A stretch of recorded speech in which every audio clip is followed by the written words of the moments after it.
Mid-engine squad. It's your boy 214 Fiero guy coming back with a brand new video.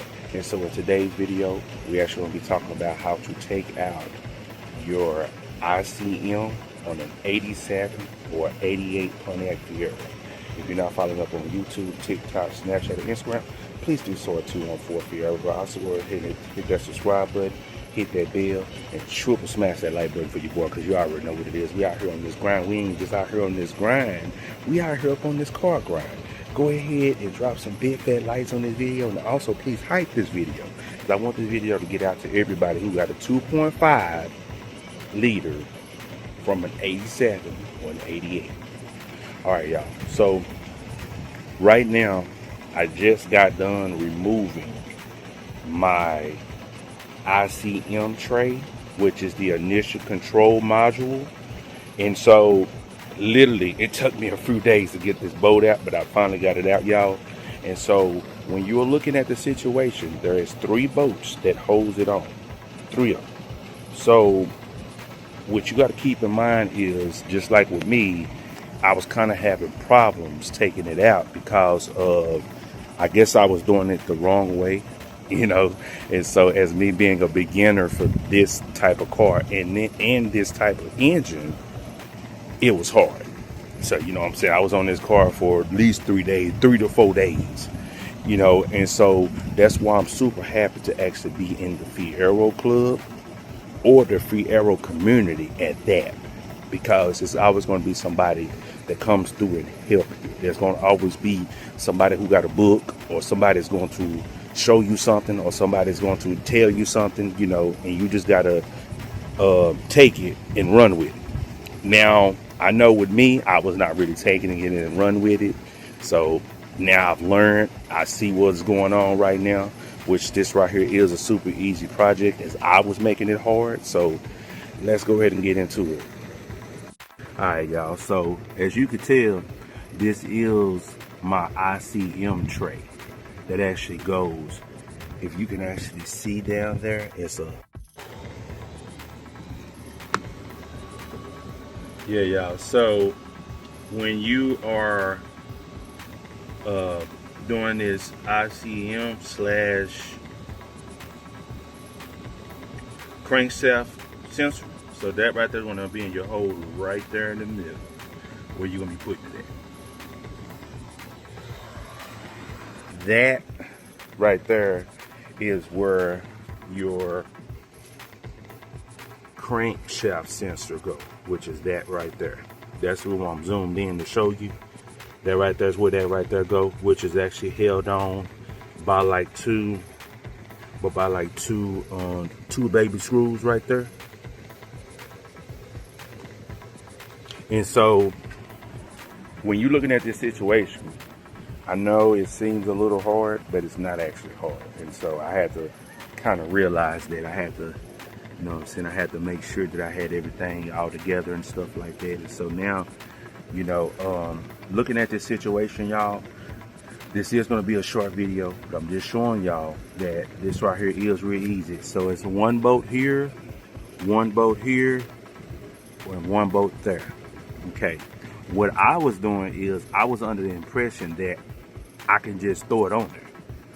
I was not under the impression that I had to take out the whole tray, which in my opinion, it ain't gonna take you that long to do, and it's actually really easy to do. So also too, when you're doing that, I'm just gonna clean up the tray real quick. I'm gonna clean it up and have it looking real good before I actually put it back in there with the brand new sensor that I do have in the car as well. And so we're gonna try and see if we can get this baby started today, because right now this ICM is going crazy on this car. It got this car acting weird and everything. So definitely, y'all. So I will be showing you how the setup actually goes. So let me go ahead and get started with that. And I will be showing y'all on how it's supposed to look when everything is all done. All right, y'all.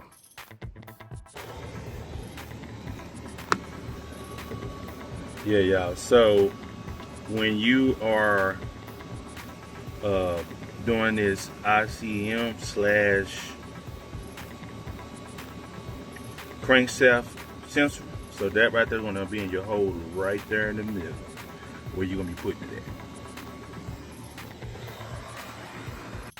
Alright, y'all, so right now we are installing our camshaft sensor. So that right there is pretty much on how you want it. All it is two screws, two baby screws that is right there and right there. And so the main thing is you just want to make sure that you have a small enough socket wrench or a small enough wrench in general to get these bolts out, because I had to use this. So as you can tell, I can pinch it all the way up and then just get the bolts out. So when you're doing it, just make sure you have a small enough socket wrench or a small enough bolt.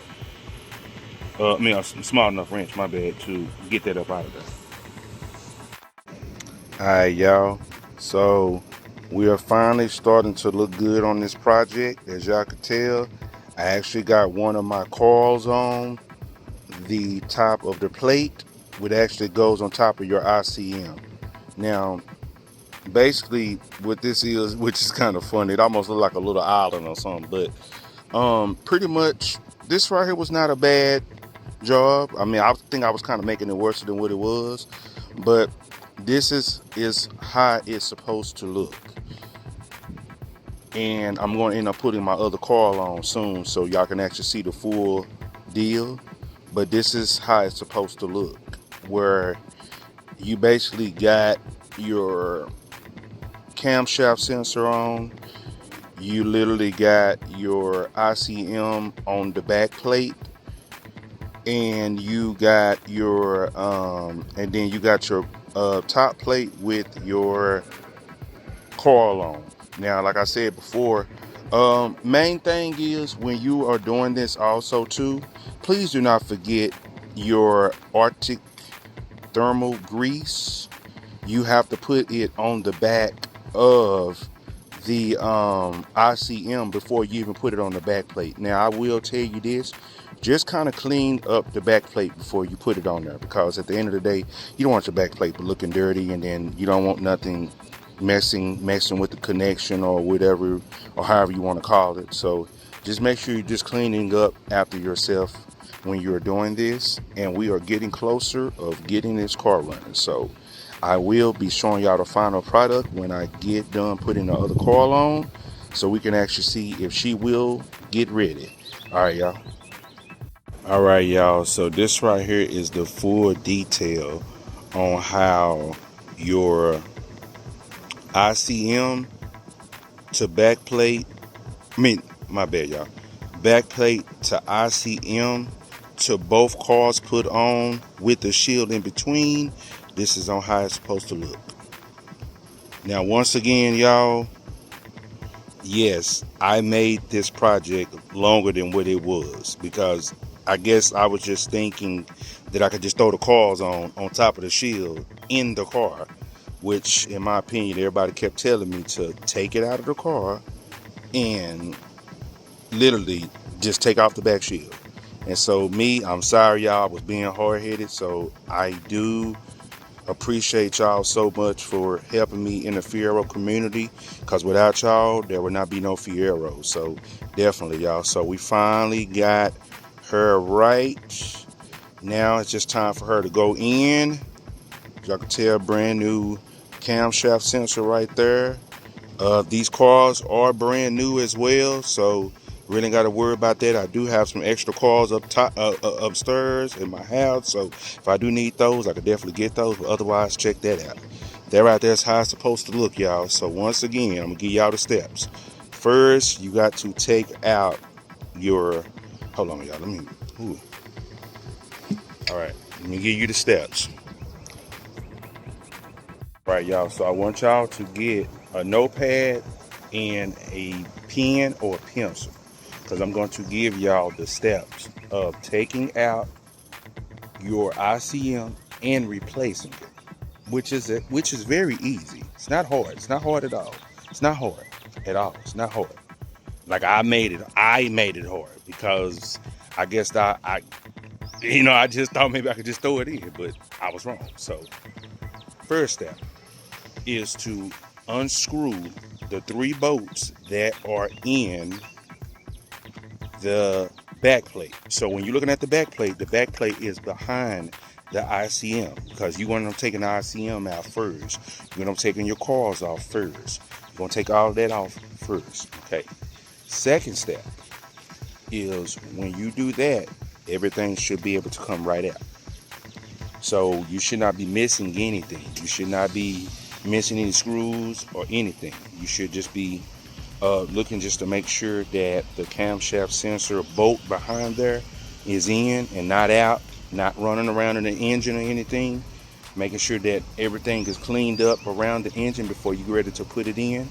Okay, number 3 is you are going to unbolt both coils. So there are 2 screws. There's one at the top, one at the bottom of the coils, or diagonal, however you want to say it. Okay, you're gonna take both of those out. What you will end up needing is one of these. So pretty much this right here, or socket wrench, which this right here is a 5/16 socket.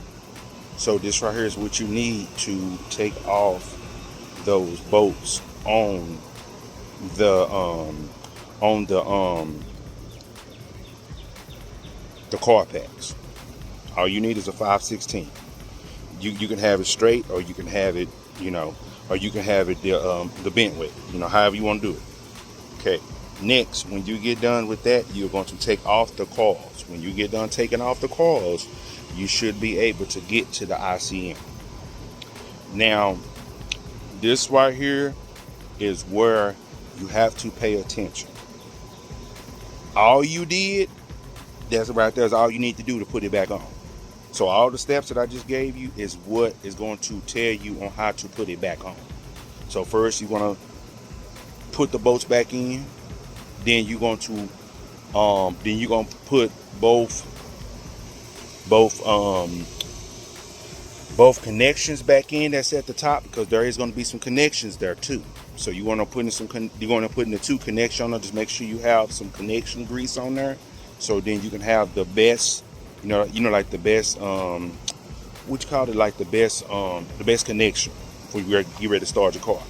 Okay, when you get done with that, you're pretty much done. You don't really have to do too much to get your car back running if it's the IC.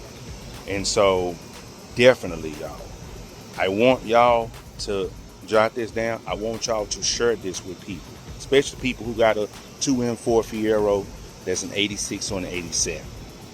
I mean, my bad, 87 through 88. Because now what happens is now we can have more people to understand that, okay, this right here is how you do this. Okay, this right here is how you do this. This right here is how you. Okay, now I'm giving you the steps to take that and run with it. So now you won't have to really worry about trying to figure out on how to fix it. You can fix it. Definitely. All right, y'all. And so my last deal. I want y'all to enjoy. I want y'all to have fun with this. And I definitely want y'all to understand that no matter what, you're going to always see me with a Fiero. All right, y'all. Well, it's your boy 214 Fiero guy. Please like, comment, subscribe, and share. Please share this video with everyone. All right, y'all. Well, I am out of here.